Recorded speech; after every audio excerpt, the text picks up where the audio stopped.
মানুষ প্রায়ই বলে জীবনে যা ঘটে কোনো না কোনো কারণেই ঘটে, কিন্তু যখন সবকিছু এক মুহূর্তে ভেঙে পড়ে তখন এই কথাটা বিশ্বাস করা সবচেয়ে কঠিন হয়ে যায়।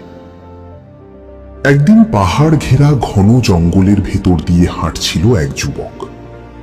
চোখ লাল, মুখ ক্লান্ত, আর বুক ভরা হতাশা। দূরে একটি পুরনো বটগাছের নিচে বসেছিলেন এক বৃদ্ধ সাধক।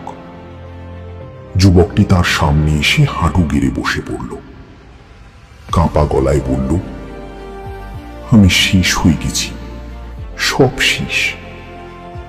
ডাকাতরা আমার সবকিছু লুট করে নিয়েছে।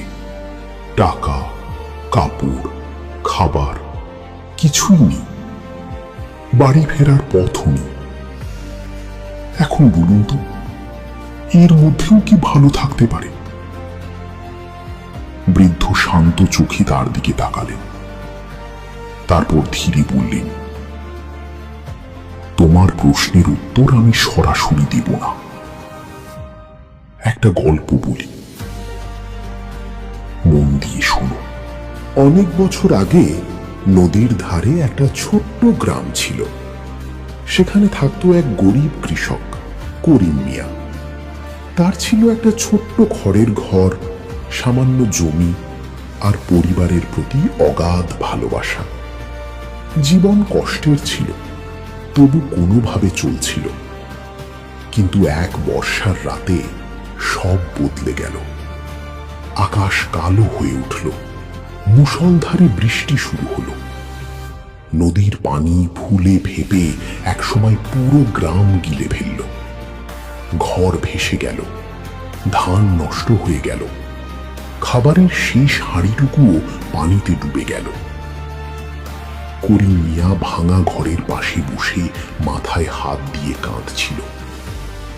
ঠিক তখন তার ছোট ছেলে রায়হান ধীরে এসে বলল, আব্বা, কাঁদবেন না, হয়তো আল্লাহ আমাদের জন্য অন্য কিছু রেখেছেন। কথাটা শুনে করিম মিয়ার মাথা গরম হয়ে গেল। পাগলের মতো কথা বলিস না, সব হারিয়ে ফেলেছি আমরা, এটার মধ্যেও ভালো খুঁজে পাচ্ছিস?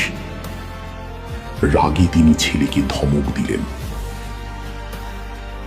রায়হানের চোখ ভিজে উঠল। সে চুপচাপ বাড়ি থেকে বেরিয়ে গেল। সন্ধ্যা নেমে এলো, কিন্তু রায়হান ফিরল না। রাগ ধীরে ধীরে ভয়ে বদলে গেল। করিম মিয়ার বুক কাঁপতে লাগলো। ঠিক তখনই দূর থেকে একটা উদ্ধার নৌকা এলো। গ্রামের মানুষদের তুলে নিরাপদ জায়গায় নিয়ে যাওয়া হলো। এক প্রতিবেশী বলল, তোমার ছেলে ঠিকই বলেছিল, অন্তত তোমরা বেঁচে গেছো।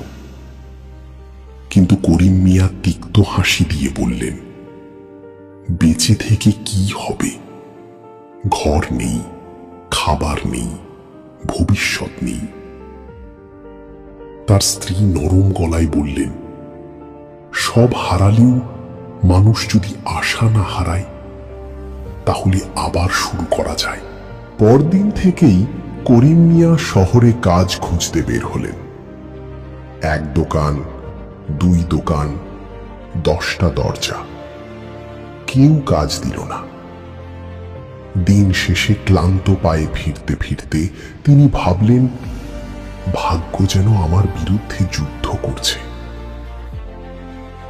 সেই রাতে খড়ের ছোট্ট আশ্রয়ে বসে তিনি ফসলহীন জমির দিকে তাকিয়ে ফিস ফিস করলেন, ছেলেটাও চলে গেল, আমার জীবনে আর কিছু বাকি নেই। তার স্ত্রী আবারও সাহস দিলেন, অন্ধকার যত গভীর হয়, ভোর তত কাছাকাছি আসে। পরদিন আবার বের হলেন তিনি, কিন্তু এবার ফেরার পথে দেখা হলো এক বৃদ্ধ ফকিরের সঙ্গে। ফকির জিজ্ঞেস করলেন, মন এত ভারী কেন? করিম মিয়া সব খুলে বললেন। সব শুনে বৃদ্ধ শুধু একটা কথাই বললেন, যা হারিয়েছ হয়তো সেটাই তোমাকে নতুন জীবনের দিকে ঠেলে দিচ্ছে। করিম মিয়া বিরক্ত হয়ে বললেন, কষ্টের মধ্যে থেকেও মানুষ কিভাবে ভালো দেখতে পায়? বৃদ্ধ মৃদু হেসে উত্তর দিলেন, সময়, সময়ই তোমাকে উত্তর দেবে। সেই রাতটা করিম মিয়া ঘুমাতে পারলেন না।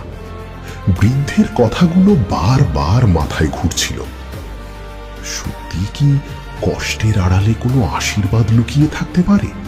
কয়েকদিন পর ভাগ্য যেন একটু বদলাতে শুরু করলো।